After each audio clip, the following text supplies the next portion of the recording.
Alors, là, on a terminé ce que j'appelle le programme. Donc, on est libre, là, totalement libre. C'est la scène ouverte.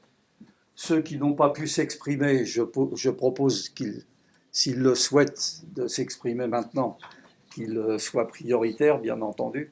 Et puis pour les autres, ceux qui se sont déjà exprimés, s'ils le souhaitent, ils peuvent à nouveau revenir s'ils ont toujours quelque chose à dire. Mais je sais que vous avez toujours quelque chose à dire. Qui veut ouvrir le bal? Avec ou sans micro? Moi, je vais essayer sans micro, si ma voix porte assez.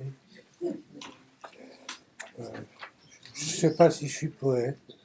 Je suis venu voir à quoi ressemblaient des poètes. Mais j'aime bien m'amuser avec la métrique et la rime. Je vais vous lire un petit sonnet. Le choc amoureux.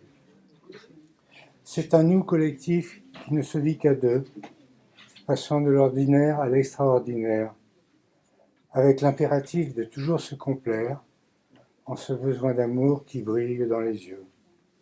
Cette faim, cette soif qui brûle de tout feu, du désir de l'objet unique et solidaire, cet être qui dit oui, que l'on veut satisfaire, et qui est le ferment d'un trouble fabuleux, la fusion des corps colorés de tendresse, un état érotique et proche de l'ivresse, de vivre dans cet autre irrésistible aimant.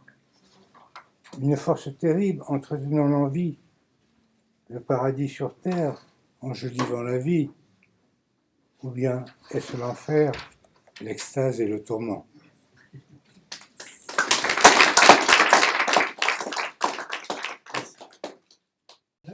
Ça s'appelle Quartier de rêve à partager.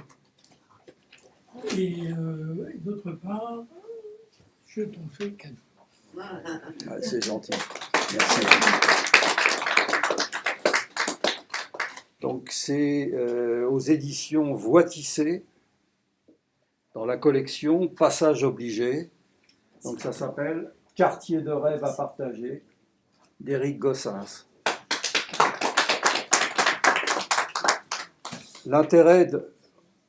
Pour moi, l'intérêt du travail d'Éric, c'est qu'il associe toujours un texte à une image, c'est-à-dire qu'il a toujours une image à partir de laquelle il écrit. Alors, c'est du point de vue de la démarche, elle n'est pas tout à fait la même chose qu'Enza Palamarad, ce qu'elle nous racontait tout à l'heure, hein, puisque là, on part aussi d'une image. Mais c'est une image créée, ça n'a rien à voir, c'est pas tout à fait pareil. Mais malgré, dans le travail d'Éric, il y a toujours, en fait, ça part toujours d'une émotion face à un objet, face à un paysage, face à une situation, et une émotion, ça peut paraître bizarre face à une plaque d'égout, mais c'est le cas, ça peut effectivement créer une émotion, une plaque d'égout. Hein, tout peut créer de l'émotion. Et d'ailleurs, c'est ce qui, de mon point de vue, confirme ce que disait Serge tout à l'heure, c'est que bien malin celui qui peut définir la poésie. Moi, j'ai coutume de dire que la poésie, ça n'existe pas. Ça n'existe pas en tant que tel, de manière intrinsèque. Ça n'a aucune existence réelle. La poésie, le poème existe, parce qu'il répond à des règles très précises. Donc il y a des écrivains de poèmes, mais après, le poète, bien malin, celui qui peut se décréter poète, c'est le lecteur qui va éventuellement éprouver une émotion telle qu'il va dire que c'est de la poésie. Mais c'est sûrement pas celui qui écrit. Ou celui qui écrit, plus exactement, en écrivant, il éprouve sans aucun doute des sentiments poétiques. Ceci étant, ça lui est tellement personnel que rien ne dit que ce sera partagé par d'autres. Et d'ailleurs, on le voit bien, un même texte peut entraîner un amour absolu de la... Il y a des différences énormes d'appréciation en fonction de la manière dont on le reçoit et en fonction surtout de son vécu, puisqu'en fait on le reçoit en fonction de son vécu.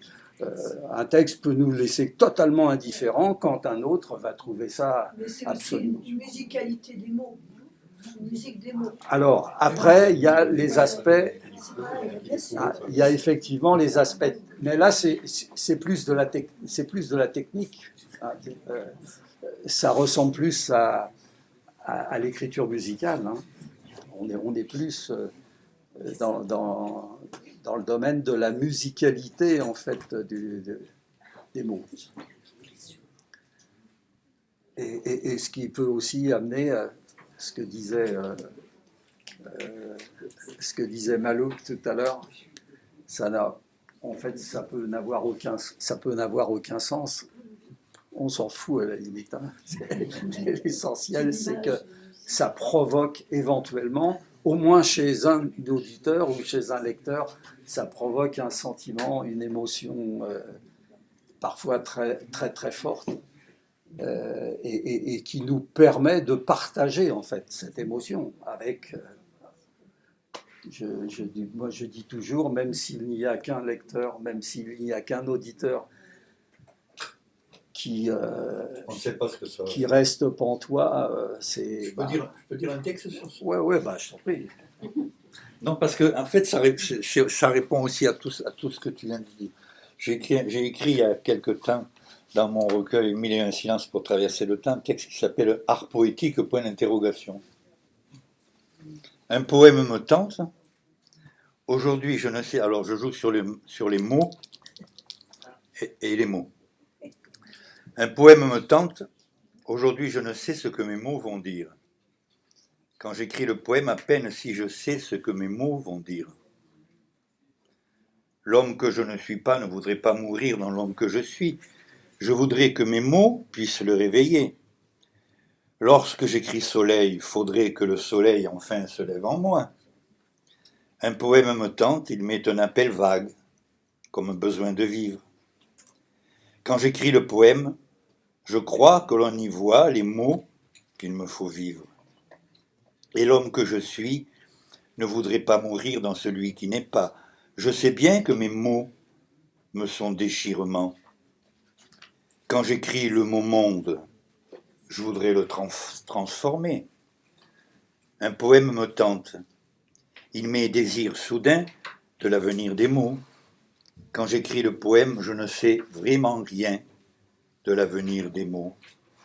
Mais l'homme que je suis affirme qu'il vous parle à travers sa durée. Je voudrais que mes mots puissent alors nous lier. Et quand j'écris révolte, faudrait que la révolte enfin se lève en nous. Un poème me tente. C'est là ma solitude. Quand j'écris le mot pain, il n'y a pas de pain sur la table au chômeur. Alors, un silence violent creuse dans mes douleurs.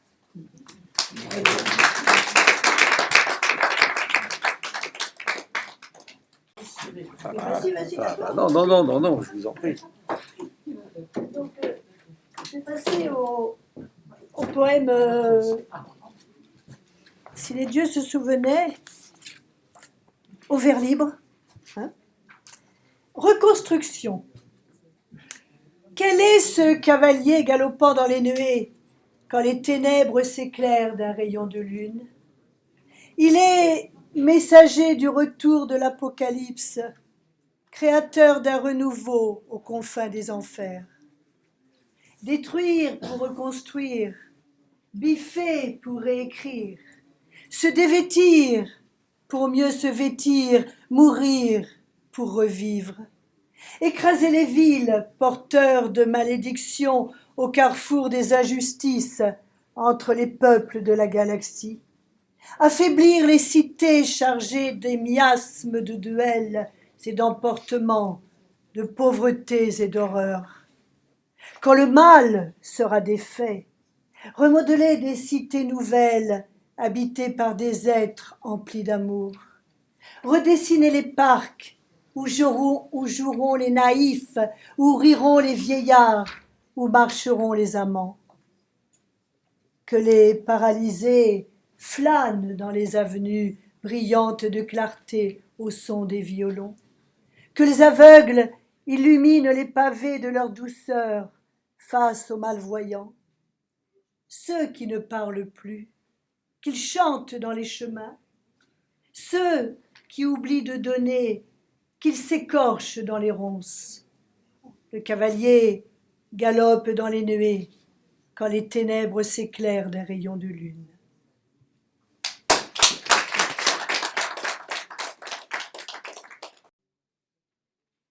La tête en couleur. Elle a du ciel plein la tête. La lumière du bleu des éclats plein les yeux. Les couleurs tournent 7 fois la langue avant d'ouvrir la bouche après la pluie. L'arc de beau temps a les parfums de la terre, mêlés des profondeurs de l'hiver. Le noir a mâché des diamants s'éclaire du dedans. Comme la voix aux cordes de cristal se fait velours à la palette du temps. La lumière a du bleu, des éclats plein les yeux. J'ai du ciel plein la tête.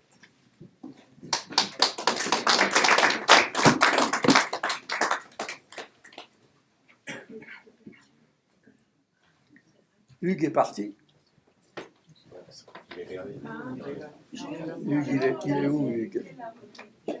Parce que pour une fois qu'on l'a dans l'Hexagone, ça serait bien de l'entendre un peu plus, si c'est possible. Qu'on profite un peu de ta présence. Ah oui, tout à fait. Tout à fait.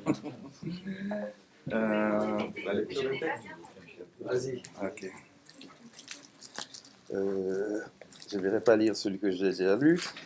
Est-ce que tu nous peux avant de nous lire un texte, est-ce que tu peux nous raconter un peu ton actualité littéraire? Oui. Mon actualité. Tu nous as donné quelques éléments tout à l'heure, Oui.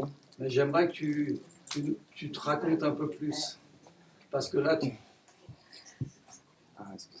tu viens d'un univers qui nous est si peu connu. Oui. En tout cas, c'est la deuxième fois. La première fois que je suis arrivé ici, c'était en 2012 pour le prix Paul Éluard de la Société de poètes français. Oui, je l'avais reçu en 2012, comme je l'ai dit. Donc, c'est 2024, aujourd'hui, 12 ans après, que j'ai reçu encore un prix littéraire qui me fait venir en France. Ce n'est pas toujours chose facile de quitter le Congo pour venir en France et recevoir un prix.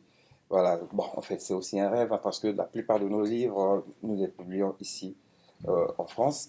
Et c'est un bonheur déjà par rapport à ce que je viens de recevoir. Déjà un spectacle qui est monté à Pointe-Noire sur mes textes. C'est un spectacle au son du tam-tam, hein. Ça va être à l'africaine, pas avec l'accordéon comme tout à l'heure. Donc dès que je vais repartir, les amis sont en train de préparer les spectacles qui seront montés, présentés certainement au public à l'Institut français de Pointe-Noire, pour lequel je suis formateur FLE, français langue étrangère aussi. Voilà, donc voilà mon actualité. Tu es enseignant en français? Oui. En français et anglais? Anglais aussi, oui. Anglais aussi? Oui, voilà. Mais je suis écrivain francophone. Voilà.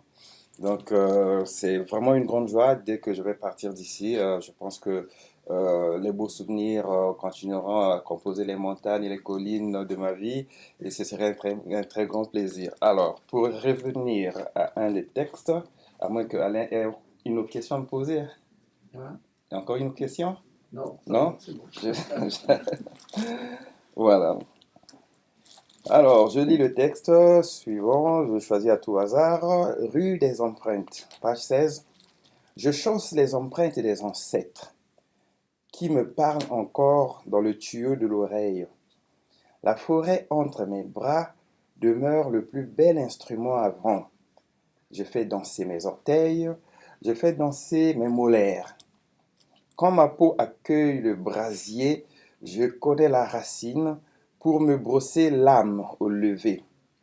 Quand ma silhouette se trouve dépaysée, dans un pays surpeuplé d'ombrages, je sais dialoguer avec les arbustes.